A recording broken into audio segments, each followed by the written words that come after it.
तो सभी को मैत्रीपूर्ण जय भीम।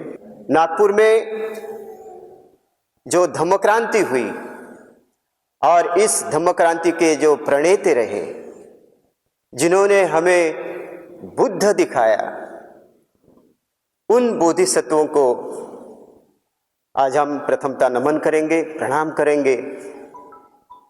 और उन्होंने दी हुई लिखी हुई जो ग्रंथ संपदा है, बुद्ध और उनका धम्म, इसी में आया हुआ संदर्भ।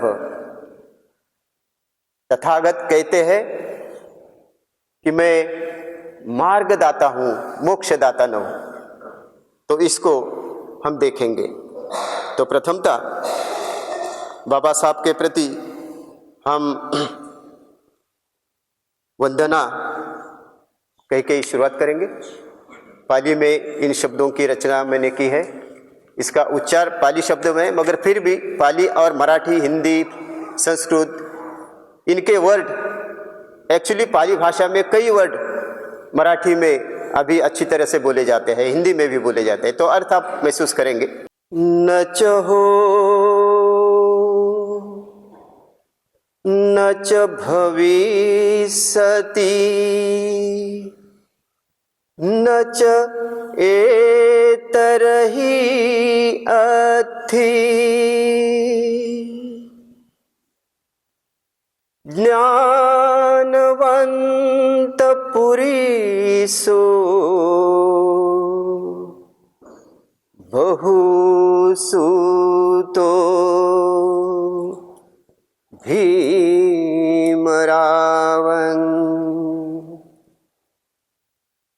पय्याधरन्तं करुणाकरन्तं बोधिसत्तो गुणसागरन्तं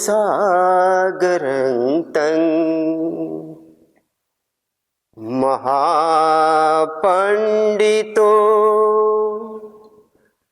गुणसागरन्तं प्रणमामि भीमं वन्दामि भीमं।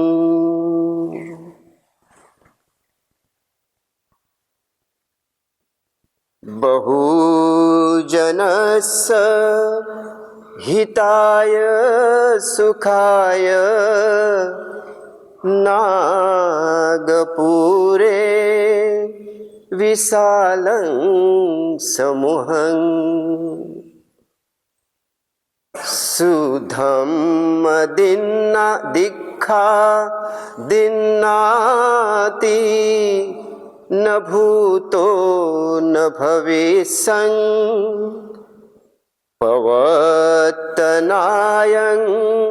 इदं सद्धम्मं वन्दामि भीमं प्रणमामि भीमं। बहुजनस्य धम्मदेशनाय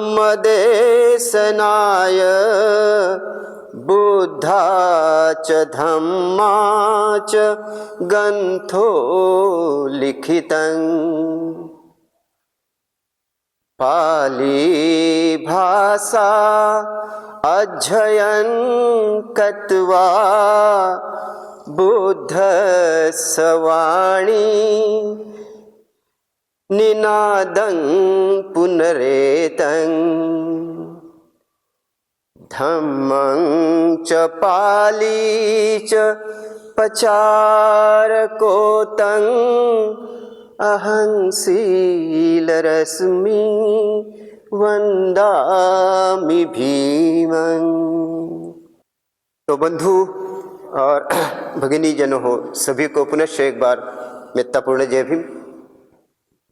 आज का ये जो क्षण हमारे जीवन में आया है, वह केवल बोधिसत्व डॉक्टर बाबा साहेब अम्बेडकर जी, इनके ही कारण आया है।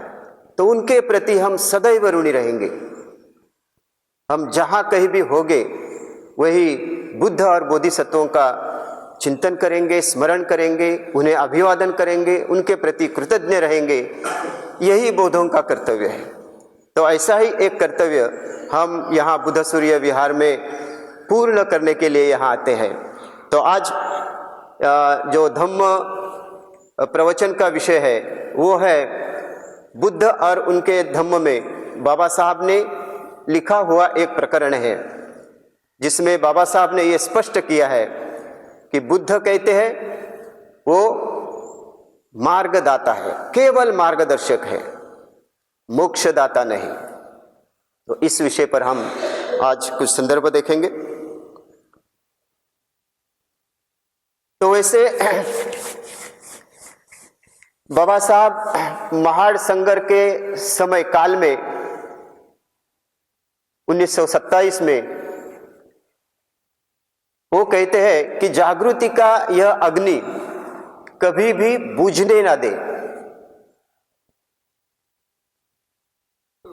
आगे दूसरे प्रसंग पर बाबा साहब कहते हैं धर्मांतर यह कोई मनोरंजन का विषय नहीं, यह कोई खेल तमाशा नाच गाना यह विषय नहीं। धर्मांतर बच्चों का खेल नहीं, धर्मांतर हमारे जीवन का प्रश्न है। हमारा जीवन हम कैसे जिए, हम कौन से वस्त्र परिधान करें, कौन सा भोजन खाए, हम कौन से उत्सव मनाए, हम कैसे जिए, इसका विषय है ये। और इसलिए धर्मांतर या धम्म ये हमारे लिए जीवन जीने का एक मार्ग है, जो स्वयं बाबा साहब ने भी इसी ग्रंथ में लिखा है, बौद्ध जीवन मार्ग। इसमें बाबा साहब ने स्पष्ट किया है कि बौद्ध धर्म के जो सदस्य है उनका जीवन कैसा होना चाहिए, जिसके लिए ये सारा आंदोलन बाबा साहब ने 1920 से शुरू किया था। धम्म का अध्ययन 20 साल तक किया था, और जो प्राप्ति उन्हें मिली बाद में, और दीक्षा देते समय जो धम्म क्रांति उन्होंने सफल बनाई, तो ये सारे कष्ट जिसके लिए किए थे वो बौद्ध बनने के लिए और बौद्ध जीवन कैसे जिए इसलिए। स्वयं बाबा साहब के शब्द है, अगर आपको मानवता प्राप्त करनी हो तो धर्मांतर कीजिए, अगर आपको सुखी संसार करना हो तो धर्मांतर कीजिए। तो धर्मांतर करने के बाद हम कैसे जिए, हमारा जीवन का तरीका कैसा हो, इसलिए बाबा साहब ने विशेषता इस बुद्ध और उनके धम्म इस ग्रंथ में बौद्ध जीवन मार्ग लिखा है। तो इसी ही ग्रंथ में बाबा साहब एक प्रकरण में लिखते हैं, जो स्वयं बुद्ध के वचनों का रेफरेंस लेकर बाबा साहब वहां लिखते हैं कि बुद्ध इन्हें आप मोक्षदाता ना समझे, इन्हें आप देव ना समझे, तो हम सभी के मन में बुद्ध के प्रति सजगता हो, जागृति निर्माण हो, बुद्ध को हम सही समझे कि बुद्ध कौन है। वैसे कहा जाए तो बुद्ध हम जैसे ही एक मनुष्य थे, मगर मनुष्य जीवन में आने के बाद उन्होंने जो कार्य किया है उस कार्य से वो मनुष्य से, मानव से महामानव बन गए, मनुष्य से प्रबुद्ध मनुष्य बन गए, सामान्य व्यक्ति से वो बोधिसत्व बन गए। और कुछ समय उनको जीवन होता तो जैसे उन्हीं के गुरु ने कहा है,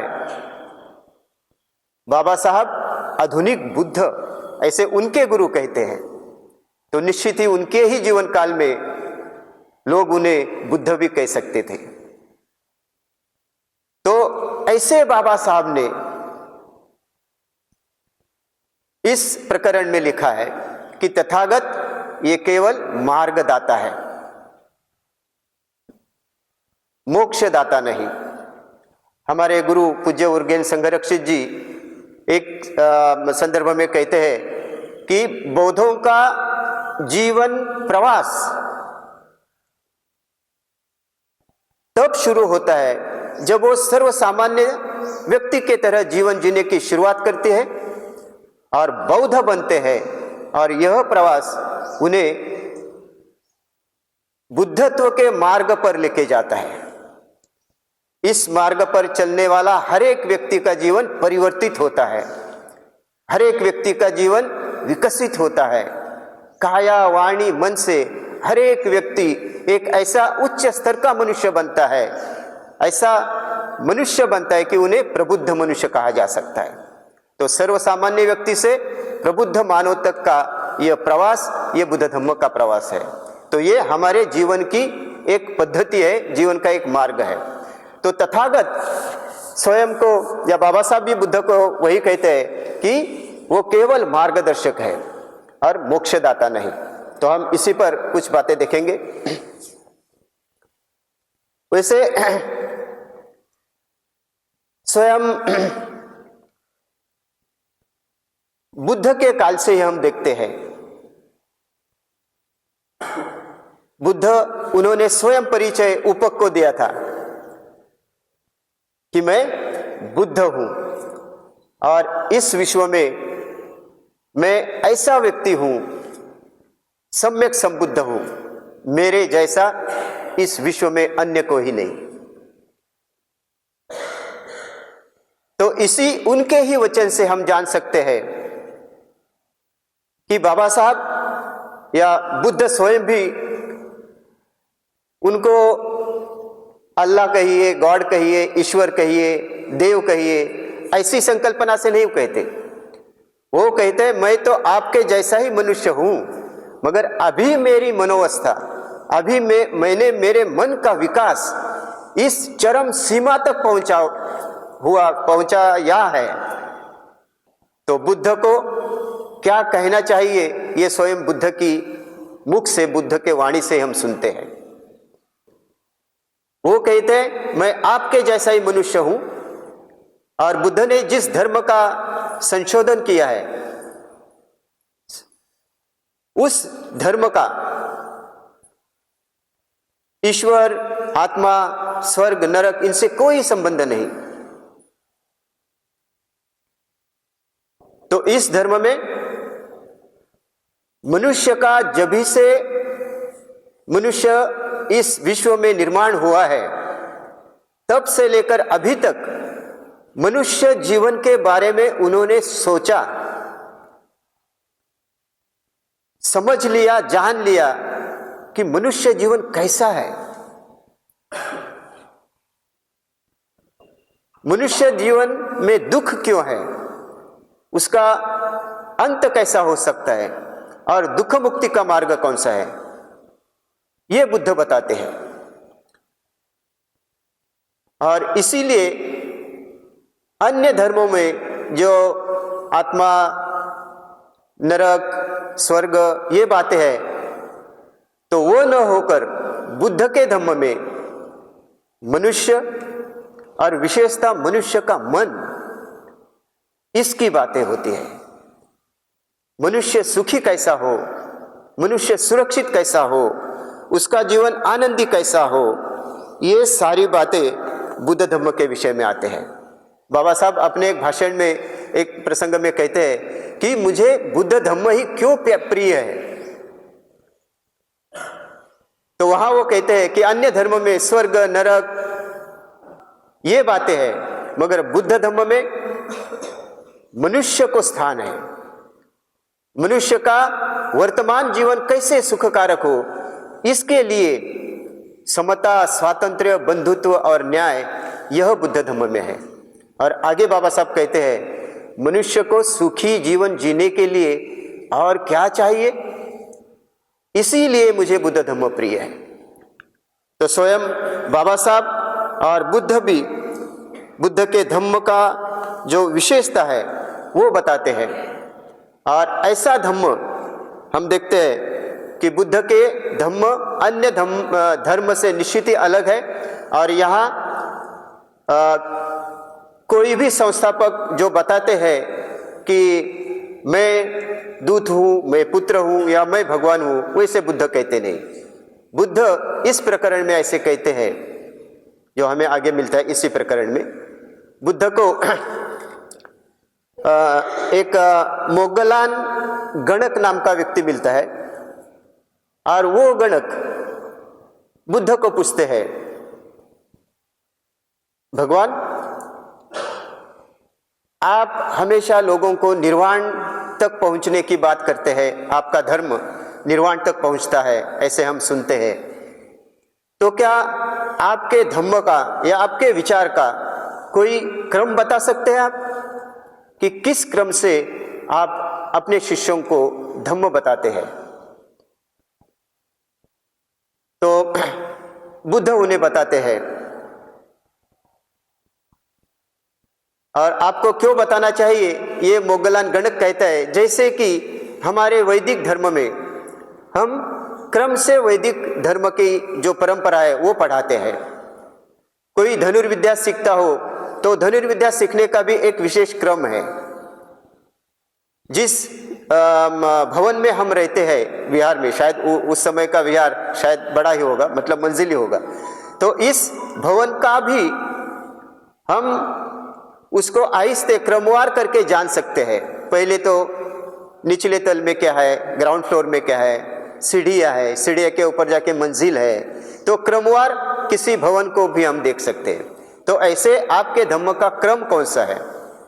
तो बुद्ध उन्हें बताते हैं, मोगलान जैसे कोई चालाक रथ सवारी जो करता है, वो अपने रथ को किसी अश्व को ट्रेनिंग देने के लिए या सिखाने के लिए सर्वप्रथम छोटे अश्व को पकड़ता है और उसको लगाम बांधता है, उसका मुंह खोल के उसमें लगाम वो जोड़ देता है ताकि उसको नियंत्रण में रखे, और फिर उसको वो दौड़ने के लिए और रथ सवारी के लिए उसको ट्रेनिंग देता है और उसका उपयोग करता है। तो मेरे धम्म में भी मैं इसी प्रकार से क्रमवार शिक्षा देता हूँ।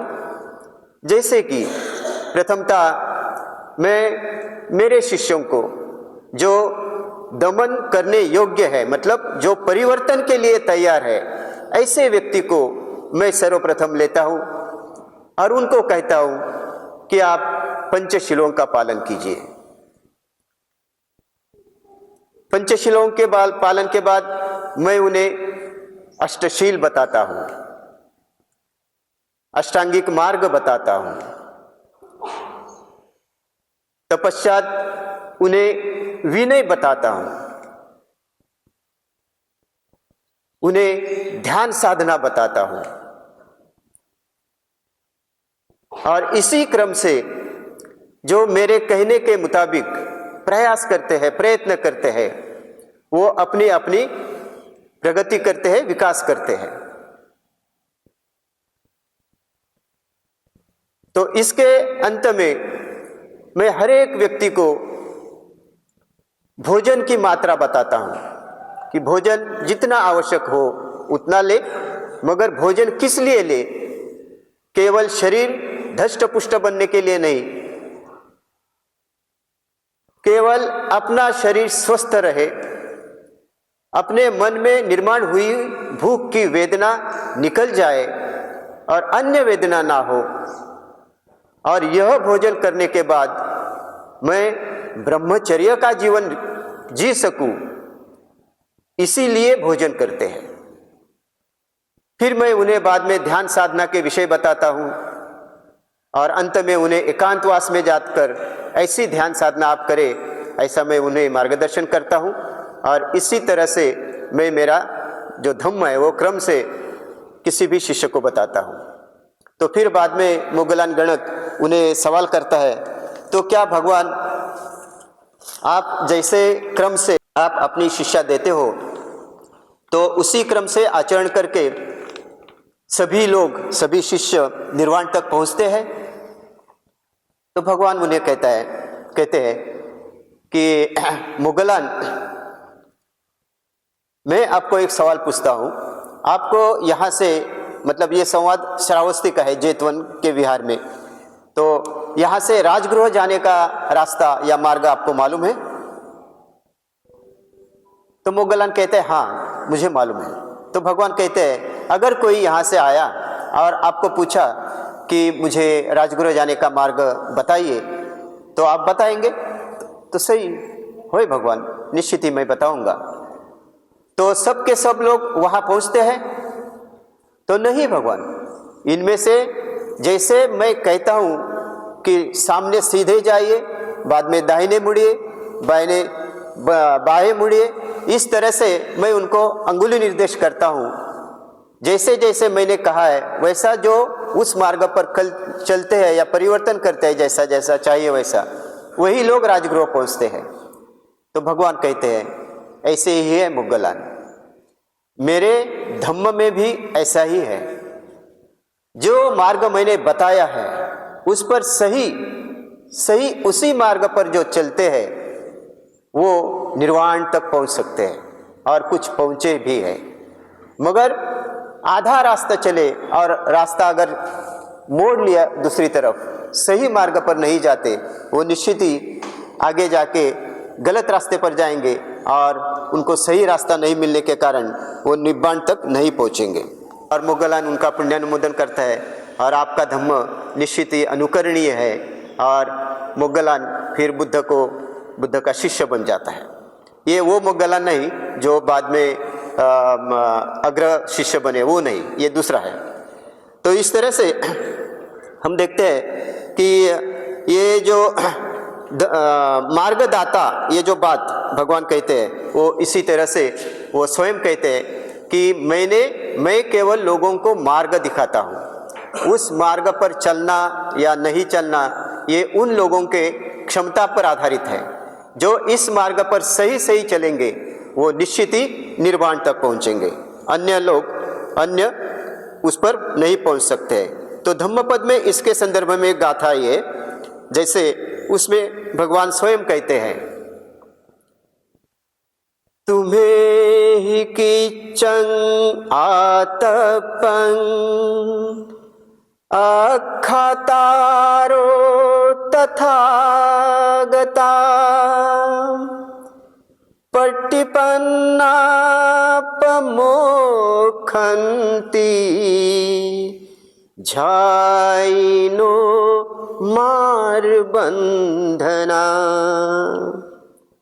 भगवान स्वयं यहाँ कहते हैं तुम्हें ही किच्चं आतपं, किच्चं मतलब कर्म, प्रयास तो तुम्हें ही करना है। अखातारो तथागता, तथागत कौन है? केवल अखातारो, केवल मार्गदर्शक, केवल उपदेशक। अख मतलब कहना, कहने वाला, अखातारो मतलब जो कहता है। तथागत केवल कहते हैं, तथागत केवल मार्ग दर्शाते हैं। इस मार्ग पर चलना तो आप ही को है। पटिपन्ना पमोखंती झाइनो मार बंधना, इस मार्ग पर, जो ध्यान के मार्ग पर, जो अष्टांगिक मार्ग पर जो चलते हैं वो पमोखंती मुक्त होते हैं। किससे? मार बंधना से। मार के जो बंधन होते हैं उनसे वो मुक्त होते हैं और वो निब्बाण तक पहुंच सकते हैं। तो इसी धम्मपद में जो बुद्ध वचन बुद्ध के आए हैं उनमें भगवान स्वयं ही कहते हैं सभी मार्गों में आर्य अष्टांगिक मार्ग ये श्रेष्ठ है। सभी सत्यों में 4 आर्य सत्य श्रेष्ठ है, और सभी जो धर्म है या विचार है उनमें अनासक्ति ये विचार श्रेष्ठ है, जिसे वैराग्य कहते हैं।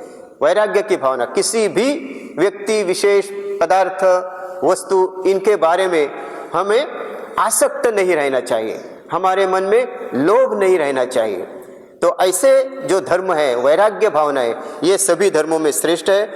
और चक्षुमान, जिनको धर्म चक्षु प्राप्त है, दिव्य चक्षु प्राप्त है, ऐसा व्यक्ति यह मनुष्य में श्रेष्ठ है।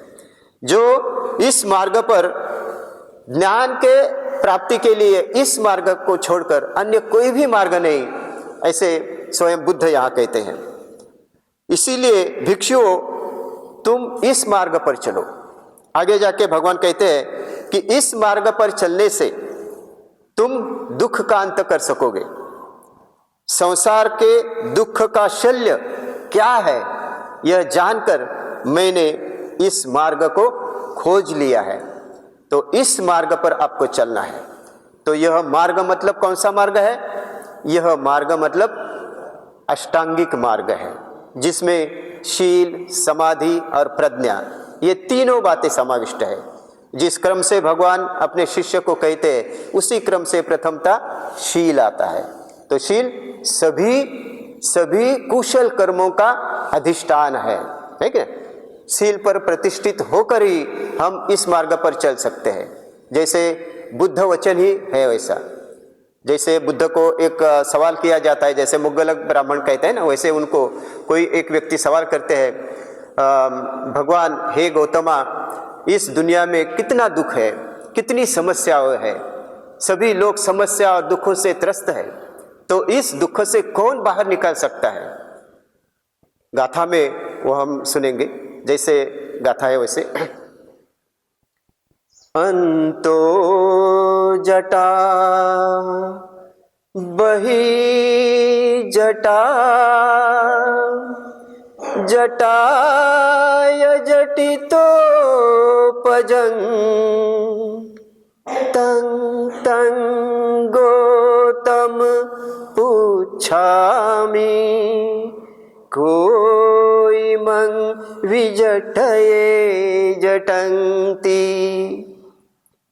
वो व्यक्ति पूछता है, अंतो जटा बही जटा, बाह्य जीवन, बाह्य लोक में भी मतलब भौतिक जीवन में भी समस्या है, और अंतो जटा मनुष्य के मन में भी, मनुष्य के शरीर में भी समस्याएं हैं। दुख का कारण यह शरीर भी है, दुख का कारण यह मन भी है।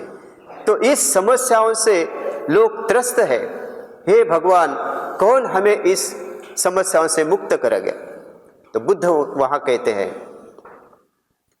सीले प्रतिष्ठाय नरो सपयो चित्तं पयं च भावयन् आतापि निपको भिक्खु सोइमं विजटये जटन्ति। सीले प्रतिष्ठाय नरो, जो मनुष्य शीलों पर आधारित रहेगा, शीलों पर प्रतिष्ठापित रहेगा, सीले प्रतिष्ठाय नरो सपयो चित्तं पय्यन स्वभावय, जो प्रज्ञावान है, अपना चित्त प्रज्ञा जागृति करने के लिए समर्पित करता है, चित्त में प्रयास करता है, ऐसा व्यक्ति आतापि निपको भिक्खु, जो प्रयास करता है, प्रवज्ञा धारण करता है, अनासक्त होता है, त्याग करता है, वैराग्य जीवन जीता है, ऐसा व्यक्ति स्वयं इस समस्याओं से बाहर निकलेगा, इस जटा से मार्ग निकलेगा और अन्य लोगों को भी प्रेरित करेगा। तो इस मार्ग पर चलने के लिए हमें क्या करना चाहिए? शीलों का आधार लेना चाहिए। तो शील कौन से है? अर्थात पंचशील हम सभी को ज्ञात है। वैसे ही अष्टशील होते हैं, दशशील होते हैं, भिक्षुओं के अलग शील होते हैं और भिक्षुणियों के अलग शील होते हैं, जो प्रवजित लोग हैं उनके लिए। तो हमारे लिए जो सांसारिक जीवन जी लेते हैं उनके लिए पंचशील, ये जैसे कि हमारे जीवन सत्व होते हैं, है कि नहीं?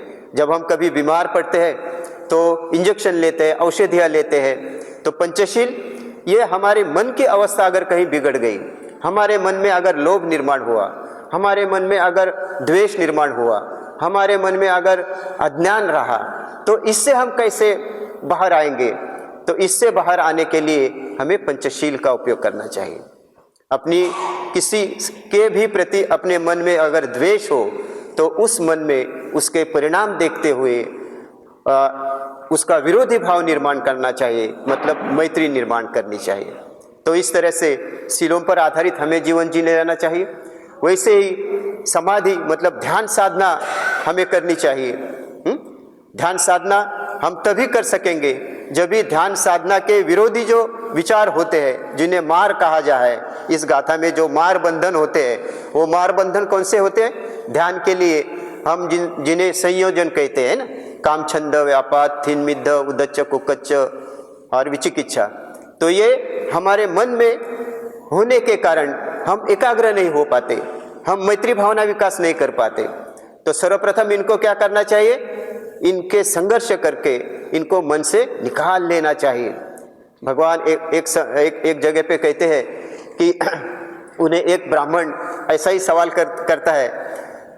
उसके 3 बंधुओं को उन्होंने प्रवजित किया था और उनका कुल अभी नष्ट होने का है, इसलिए उसके मन में बुद्ध के प्रति विरोध की भावना निर्माण होती है, बहुत संतापित होता है वो। और बुद्ध को क्या करूं, जहां उन्हें देखूं वहां जाके उनका समाचार ले लूं, इस विचार से वो आता है। और जैसे ही बुद्ध को देखता है वो सवाल करता है। वो सवाल इस तरह से कहता है, किंसु छेत्वा न सोचति, किंसु छेत्वा सुखं सयति, किंससु एक धम्मस वधं रोचेति गौतमाति। बुद्ध को वो प्रश्न करता है, किंसु छेत्वा सुखं सयति। हे गौतमा, मैं आपको पूछता हूं कि क्या काटने से मनुष्य सुख से सो जाता है या सुख की नींद सोता है? दूसरा सवाल करता है कि किंसु छेत्वा न सोचती, क्या काटने के बाद मनुष्य शोक नहीं करता? और ऐसा कौन सा धर्म है, ऐसा कौन सा विचार है तुम्हारे धर्म में कि जिसको काटने से मनुष्य को कोई न किसको काटने की सम्मति तुम्हारे धर्म में है? तो बुद्ध उन्हें गाथा में कहते हैं, लोभो छेत्वा सुखं सयति, दोषो छेत्वा न सोचति, मोह सविष मूलस वधं रोचेति अर्यन्ति। हे ब्राह्मणा, भारद्वाज ब्राह्मण असतो, हे भारद्वाजा, माझ्या धम्मामध्ये लोभाला कापण्याची परवानगी आहे। तुमच्या मनात आपके मन में जो लोभ निर्माण होता है वो काटने से मनुष्य सुख से सो जाता है, सुख की नींद सोता है। जब भी हमारे मन में किसी के प्रति आसक्ति, कोई चीज मुझे चाहिए ऐसी भावना, या किसी के भी प्रति लोभ भावना होती है, तो वो जब तक हमें मिलता नहीं तब तक हम सुख से नींद सोते नहीं, है ना। जैसे अष्टांगिक मार्ग में भी कहा है, यम पिंचंग लभति तम पि दुखा। जो भी हमें मिलने के बाद भी हमें सुख नहीं मिलता, क्योंकि मिलने के बाद वो अगर टूट गया, हमसे अलग हो गया, तो भी दुखी है। तो लोभ ये दुख का मूल कारण है। तो ऐसे लोभ को काटने से, उसका छेद करने से व्यक्ति सुख की नींद सो जाता है, सो सकता है। अपने मन के जो द्वेष भावना रहती है उसको काट के मनुष्य को कभी शोक नहीं करना पड़ता। आपको किसी के प्रति अगर वैर भावना है, द्वेष भावना है, तो आप सुख से सो भी नहीं सकते, और आपका चित्त हमेशा क्या करता है, विचार करता है कि क्या करूं, अभी मैं इसका क्या करूं, इसके सामने मैं कैसा जाऊं, है कि नहीं, उसको क्या करूं क्या न करूं, इस तरह के विचार करता है, नानाविध विचार। जैसे शत्रु अपने शत्रुओं के बारे में सोचता है। शत्रु क्या क्या सोचता है, इसको मृत्यु आए, ये दरिद्री हो, ये भूखा रहे, इसको मित्र ना मिले, इसकी मौत हो। इस तरह के विचार हमारे मन में उसके बारे में निर्माण होते हैं, और इसलिए वो हमेशा शोक संताप करता रहता है। और जिसके मन में मोह है, अज्ञान है, तो इस अज्ञान को काटने की मेरे धम्म में मान्यता है। बुद्ध का धम्म क्या करता है, लोभ द्वेष मोह इसको काटने को सिखाता है, इनको मन से निकालने को सिखाता है। भवचक्र में भी लोभ द्वेष मोह के जो प्रतीक है, उनके बंधनों में हम बंधे हुए होते हैं ना, तो उनके बंधनों से अगर हम छूट जाते हैं तो फिर हम ऊर्ध्वगामी मार्ग पर जाते हैं, हम निर्वाण तक, बुद्धत्व तक पहुंच सकते हैं। तो इसी तरह से भगवान कहते हैं कि मैं केवल मार्ग बताता हूं, इस पर जाना ये प्रत्यक्ष आपकी क्षमता के आधार पर है, आप कहां तक वो कर सकते हैं इस पर आधारित है। मुझे लगता है कि जो धम्ममित्र है या जो अच्छा प्रयास करते हैं वो हर रोज ध्यान करते हैं, हर रोज वंदना करते हैं। जैसे कल हमने देखा कि पूजा के जगह हमें परित्राण कहना चाहिए, निश्चित ही अच्छा शब्द है ना। हर रोज अपने ही घर में परित्राण पाठ करते हैं, वंदना करते हैं, वंदना ये शब्द भी बहुत ही अच्छा है उसके लिए। और जो ध्यान रोज करते हैं, है कि नहीं। बुद्ध को हम आते ही प्रणाम करते हैं, अर्पण विधि करते समय भी प्रणाम करते हैं, जाते समय भी प्रणाम करते हैं बुद्ध को। तो बुद्ध को सही वंदना कौन सी है? स्वयं बुद्ध के शब्द है। बुद्ध की ऐसी ही पूजा कैसे कर सकते हैं, सही पूजा कैसी होती है? तो महापरिनिर्वाण सूत्र में जो संदर्भ आता है वो हम थोड़ा सा देखेंगे। वहाँ बुद्ध का महापरिनिर्वाण काल अंतिम समय पर कुछ ही समय के बाद बुद्ध परिनिर्वाणित होने वाले थे। ऐसे समय में ऐसे कहते हैं कि अलग अलग व्यक्ति उनको अपने पास से कोई वस्त्रदान या वस्त्र लेके आता है, कोई धन लेके आता है, कोई पुष्प, कोई धूप दीप, ऐसी सारी चीज़ें लेके आते हैं और बुद्ध के प्रति अपनी कृतज्ञता, अपना आभार व्यक्त करते हुए वहाँ रखते हैं और बाजू में बैठते हैं। अभी कुछ ही समय में शायद बुद्ध का जीवन यात्रा समाप्त होने वाली है। तो उस समय जो शाल वृक्ष थे जिनके बीच में बुद्ध वहाँ आसन पर थे, तो उस शाल वृक्ष से अकाली पुष्प निर्माण हुए और वो बुद्ध पर गिरे और आनंद ये देखकर आश्चर्यित हुए और कहने लगे, भगवान देखिए ना, आपके प्रति कृतज्ञता, आपकी पूजा, आपका गौरव निसर्ग भी कर रहा है। तो भगवान उन्हें कहते हैं, आनंद ऐसा ना कहो, तथागत की पूजा, तथागत का गौरव या तथागत के प्रति आदर सत्कार इस तरह से धूप दीप गंध पुष्प ये अर्पण करने से नहीं होता जैसे हम करते हैं। इससे बुद्ध की सही वंदना नहीं होती। बुद्ध कहते हैं, आनंद फिर पूछते हैं, फिर भगवान हम आपकी सही वंदना कैसे करें? तथागत उनके दाहिने ओर बैठे हुए हजारों भिक्षु की तरफ जो ध्यान साधना में रत थे, जो भगवान बुद्ध के प्रति अपनी कृतज्ञता, अपनी मंगल मैत्री व्यक्त कर रहे थे, मानिए उनके प्रति श्रद्धा भाव प्रकट कर रहे थे ध्यान साधना करके, तो उनके तरफ अंगुली निर्देश करके भगवान कहते हैं, इस तरह से तथागत की पूजा वंदना होती है।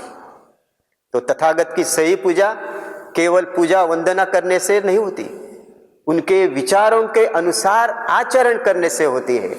स्वयं बोधिसत्व डॉक्टर बाबा साहब आम्बेडकर वो भी यही बताते हैं। उनके पैर छूने गए विद्यार्थियों का, औरंगाबाद के मिलिंद कॉलेज के विद्यार्थियों का वो प्रसंग है। वो विद्यार्थी जब उनके पैर छूने जाते हैं, बाबा साहब अपने हाथ की लाठी से उन्हें मारते हैं, प्रहार करते हैं और कहते हैं, मेरे नाम का केवल जय जयकार मत कहो, जो विचार मुझे प्रिय है उन विचारों के अनुसार जीवन जियो। तो बुद्ध केवल मार्गदाता है, मोक्षदाता नहीं। हमारी मुक्ति के लिए, हमारे दुख मुक्ति के लिए सारे प्रयास हमें ही करने हैं।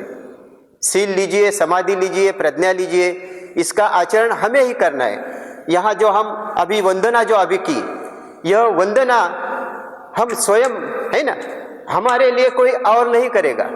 आप यहाँ बैठे हो, आप घर से निकलते हो और आपका घर में जो सदस्य है, कोई भी हो, आपकी पत्नी हो या पति हो, जो भी हो, और वो अगर कहे ठीक है तुम जाते हो विहार में तो मेरे लिए भी वंदना कह के आओ, हो सकता है क्या? निश्चित ही नहीं। हमें स्वयं उसका प्रयास करना चाहिए, हमें स्वयं वंदना करनी चाहिए।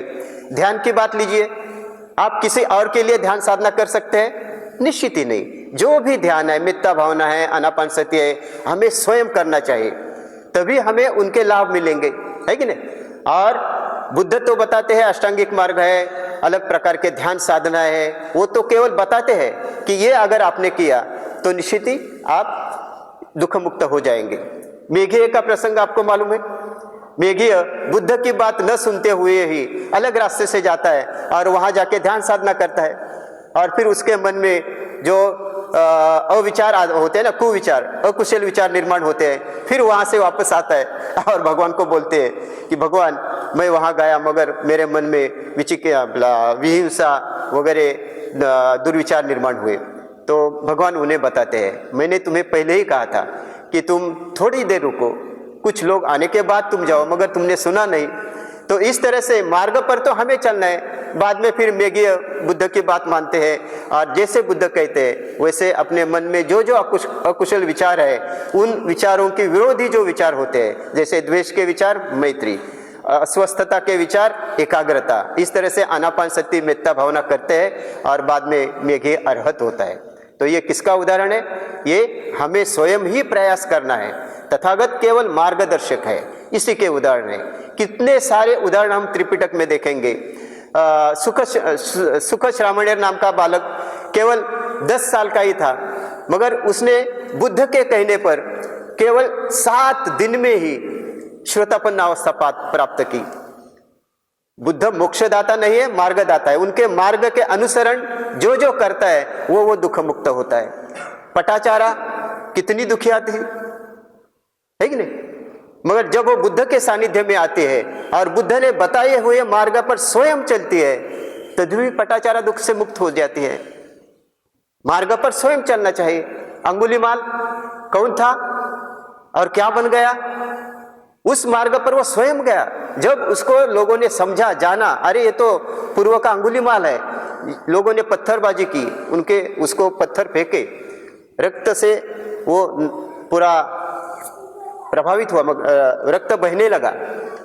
उसी समय भी अंगुलीमाल उसी अवस्था में प्रतिक्रिया न देते हुए बुद्ध के पास आता है और उनके चरणों में गिर पड़ता है। भगवान कहते हैं, अंगुली सहन कर, जरा भी यत् किंचित ही तुम्हारे मन में तुम्हें पत्थर मारने वाले लोगों के प्रति द्वेष भावना ना हो, मैत्री ही हो।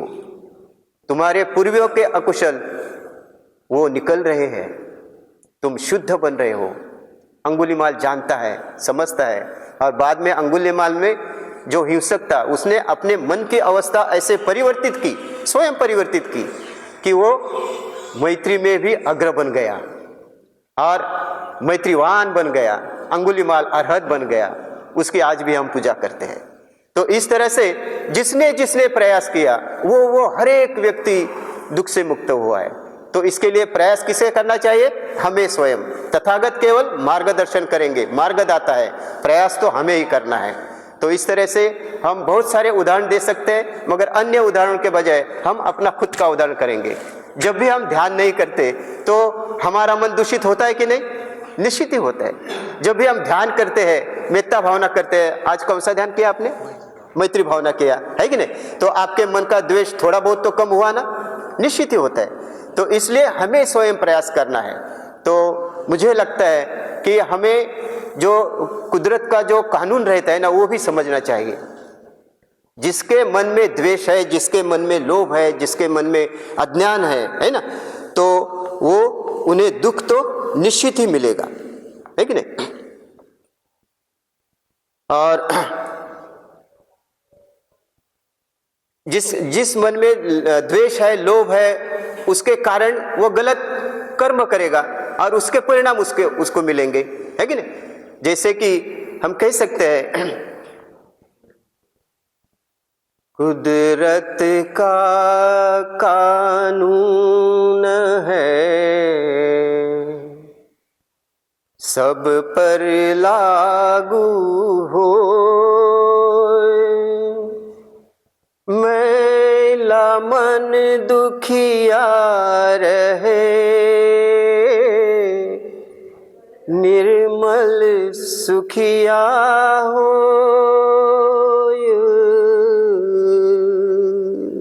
अंत में हम एक संदर्भ देखेंगे और फिर इसका समारोप करेंगे। जितना गहरा लोभ है, जितना गहरा द्वेष, जितना गहरा मोह है, मिटे न मन के क्लेश। हमारे मन में जो दुख के कारण है, लोभ मोह द्वेष, ये जब तक हमारे मन में है तब तक हमें दुख ही मिलेगा। तो दुख से मुक्ति के लिए हमें मन को शुद्ध करना है। तो मन शुद्ध कौन करता है? अपना मन हम स्वयं करते हैं, ध्यान साधना करके। हमारा शरीर कब शुद्ध करते हैं? मैत्री का आचरण करके। हमारी वाणी कब शुद्ध करते हैं? मैत्री से, प्रिय वचन से बोलने के बाद, है कि नहीं? तो इसी तरह से कर्म तो सभी हमें ही करना है, केवल मार्गदर्शन बुद्ध करते हैं। उनके मार्ग के अनुसारण जो आचरण करते हैं वो सही में बुद्ध को सही वंदना करते हैं। तो आइए बंधु और भगिनी जनों, बुद्ध के शिष्य बने, बुद्ध के मार्ग पर चले और दुख मुक्त हो। आप सभी को इसके लिए मंगल शुभेच्छा। और यहाँ हम रुकते हैं। धन्यवाद।